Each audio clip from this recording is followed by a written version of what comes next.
وزن کم کرنے کی جب بات آتی ہے تو اتنے سارے مشورے ہیں کہ انسان الجھ جاتا ہے۔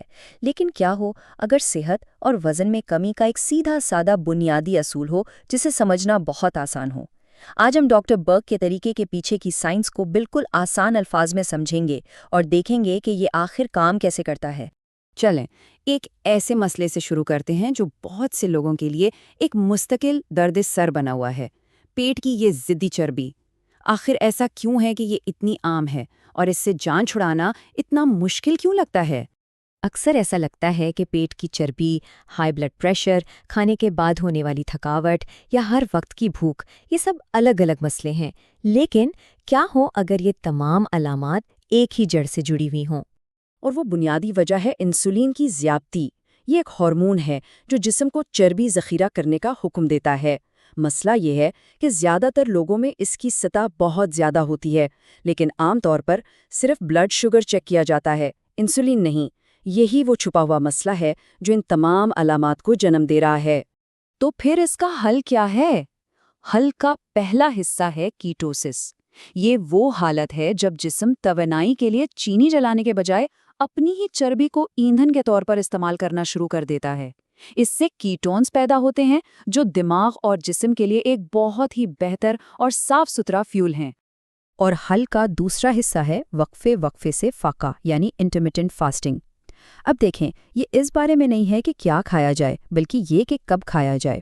یہ کوئی روایتی ڈائٹ نہیں، بلکہ کھانے کا ایک نیا پیٹرن ہے جہاں ہر وقت کھانے کے بجائے صرف مخصوص اوقات میں کھایا جاتا ہے۔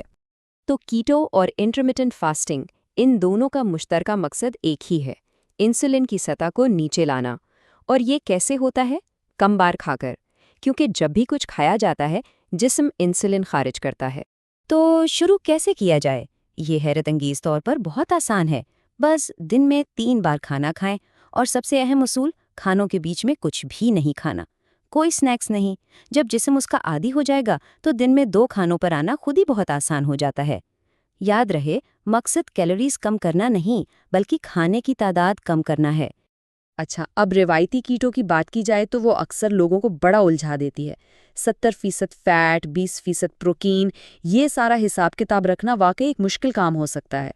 لیکن اس کا ایک بہت ہی آسان حل موجود ہے۔ اپنی پلیٹ کا تصور کریں۔ آدھی پلیٹ سبزیوں سے بھری ہو، باقی کا 1/4 حصہ پروٹین کے لیے اور آخری 1/4 حصہ صحت مند چکنائی یعنی فیٹس کے لیے۔ بس اتنا ہی ہے، کوئی پیچیدہ حساب کتاب کرنے کی ضرورت ہی نہیں۔ اور یہ ہمیں ایک بنیادی اصول کی طرف لاتا ہے جو سب کچھ بدل دیتا ہے۔ عام طور پر یہ سوچا جاتا ہے کہ وزن کم کرنے سے ہم صحت مند ہو جائیں گے، لیکن ڈاکٹر برک کہتے ہیں کہ یہ الٹا ہے۔ پہلے صحت مند ہونا پڑتا ہے اور پھر وزن میں کمی ایک قدرتی نتیجے کے طور پر خود بخود ہوتی ہے۔ تو صحت مند ہونے کا اصل مطلب کیا ہے؟ اس کا مطلب ہے کہ صرف فیٹس اور پروٹین کی مقدار پر نہیں، بلکہ کھانے کے معیار پر بھی توجہ دی جائے۔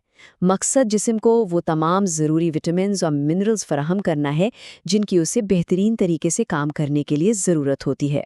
چلیں ایک حیران کن مثال دیکھتے ہیں کہ یہ کتنا اہم ہے۔ صرف وائٹامن اے کو ہی لے لیں۔ اگر جسم میں اس ایک وائٹامن کی کمی ہو جائے تو اس سے رات کو دیکھنے میں دشواری سے لے کر جلد کے مسائل اور بار بار ہونے والے انفیکشنز تک بہت کچھ ہو سکتا ہے۔ یہ ظاہر کرتا ہے کہ غذائی اجزاء کتنے طاقتور ہیں۔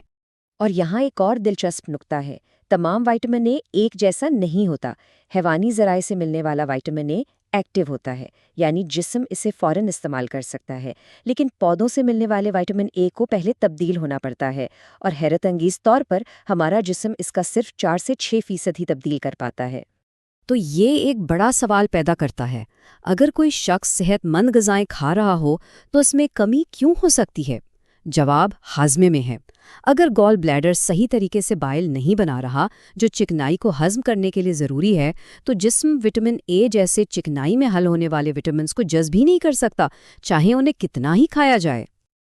جب جسم صحت مند ہوتا ہے اور اسے صحیح ایندھن ملتا ہے تو نتائج حیران کن ہوتے ہیں۔ بے وقت بھوک اور میٹھے کی طلب غائب ہو جاتی ہے، توانائی کی سطح دن بھر مستحکم رہتی ہے، سوچنے سمجھنے کی صلاحیت تیز ہو جاتی ہے اور جسم چربی جلانے والی ایک مؤثر مشین میں تبدیل ہو جاتا ہے۔ تو آخر میں یہ سب ایک سوال پر آ کے ختم ہوتا ہے، کیا ہو اگر صحت کا راز کیلوریز گننے میں نہیں بلکہ اپنے ہارمونز، خاص طور پر انسولین کو منظم کرنے میں پوشیدہ ہو؟ یہ ایک سوچ ہے جو وزن اور تندرستی کے بارے میں ہمارے پورے نظریے کو بدل سکتی ہے۔